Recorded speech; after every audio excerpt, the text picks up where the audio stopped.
Living off the grid in Alaska. All questions answered.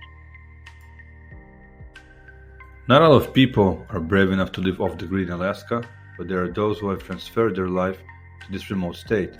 Alaska is almost untouched by humans, making it peaceful, quiet, and natural, allowing you to enjoy off-grid living in the forest.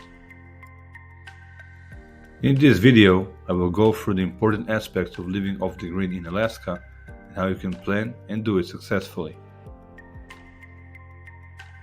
Is it legal to live off the grid in Alaska? It is legal to live off the grid in Alaska as long as you follow the rules of the state. When it comes to Alaska, it is legal, but it's always advised to check the laws of the state. This way, you will avoid getting fined or prohibited from living off the grid wherever you wish. You should also become familiar with the local regulations regarding the production of solar and wind energy. Generally speaking, as long as you're paying property and other taxes, the government should leave you alone. You must follow local building codes and zoning restrictions. Also, check local laws regarding rainwater collection. Some places do not allow it. We have a full article on our blog about this topic, so check it out as well. How much does it cost to live off the grid in Alaska? The cost of living off the grid in Alaska can range from $80,000 to $300,000. Sure, it's not cheap, but you must remember that you're changing the way you live entirely. At first, you may need to spend and invest in your future living. With time, living off the grid will be less expensive than modern urban living. The cost varies depending if you prefer to build your own cabin or purchase a cabin that is already built, and also where in Alaska you're planning to live off the grid. Here are a few examples when discussing cost of off-grid living in Alaska.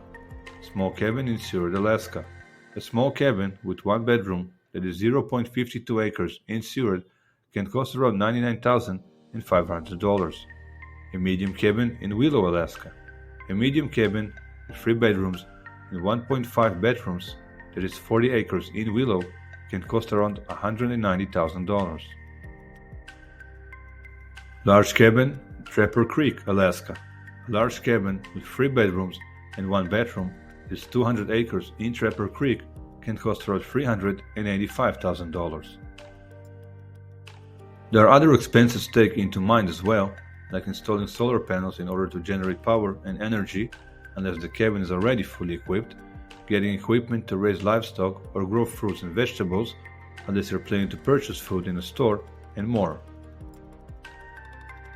The cost varies according to your needs and plans.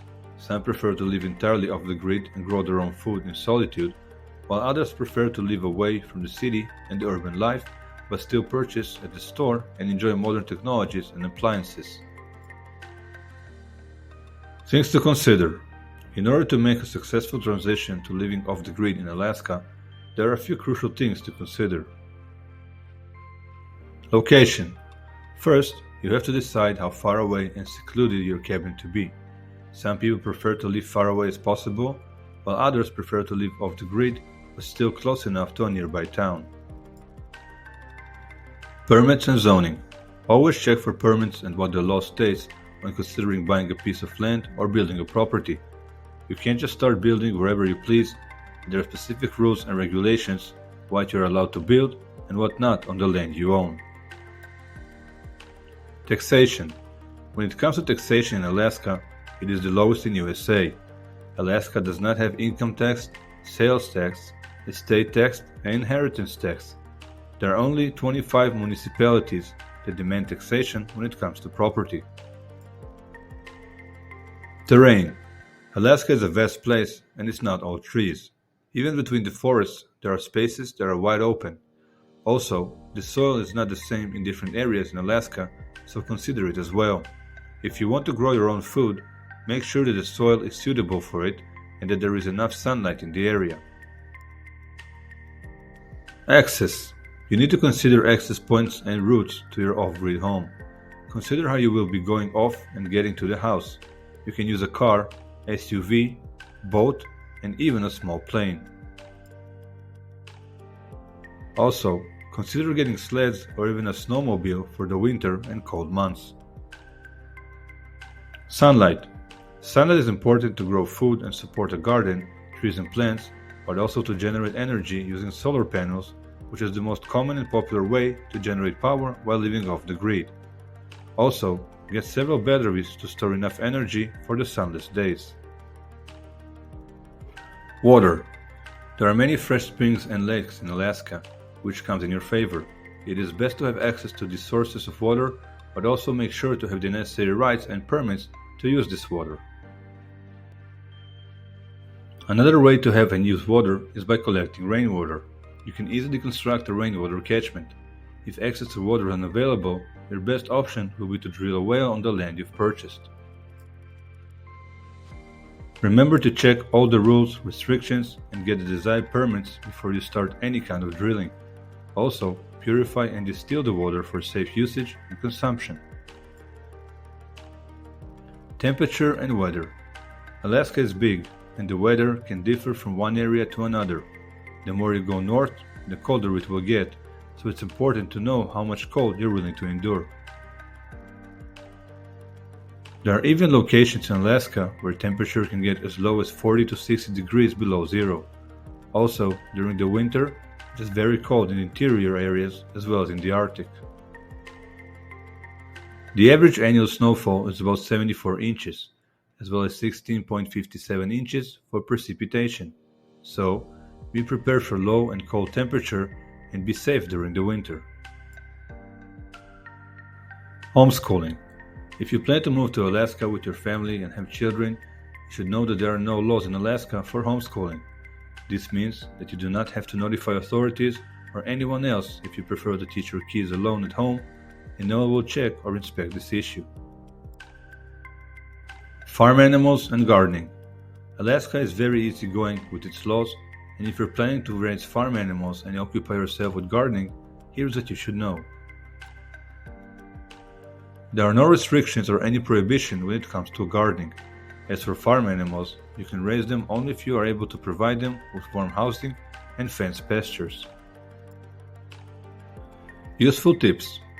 Now that you have an idea about what it is like living off the grid in Alaska, I would like to share some tips that may be useful when preparing and moving there. Getting used to being alone. Living off the grid in a remote location is nothing like living in the city, surrounded by friends, family, and other people.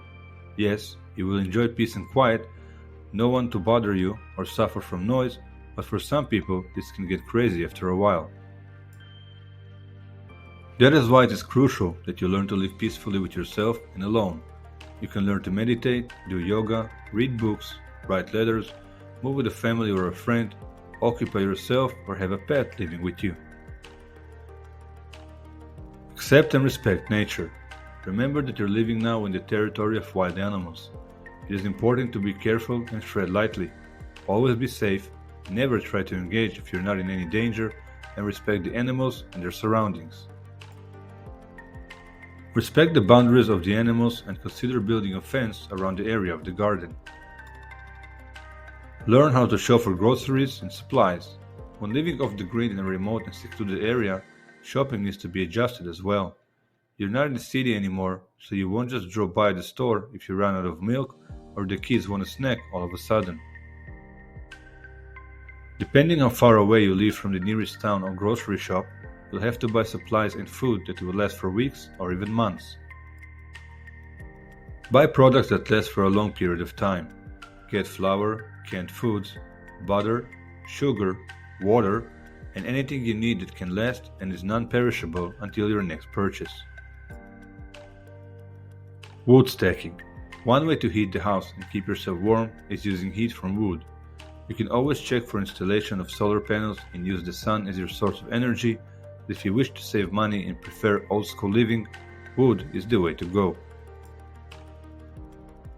Wood chipping can take the entire summer, but you're preparing for the cold and dark winter. Split the wood in two using an axe, and then pile it all orderly together. The location of your living will determine how cold it gets during winter and how much wood you will burn. This can be between 5 to 15 cords of wood during a single winter. Getting used to the dark. At some areas of Alaska, like the northern corners of the state, it is very dark for months. Even in interior areas of Alaska, it gets pretty dark during the winter as daylight becomes shorter. It's not easy to live in the dark and can bring on depression, but it's a part of living in Alaska, getting used to the dark and not having it affect your mood. Thank you for watching. If you enjoyed our video, please like it and subscribe to support our channel. For the full article and complete list of 11 useful tips, please visit our site where you will also find more information about off-grid living, how much it costs, how to prepare, and more articles on these and other topics. Have an amazing day.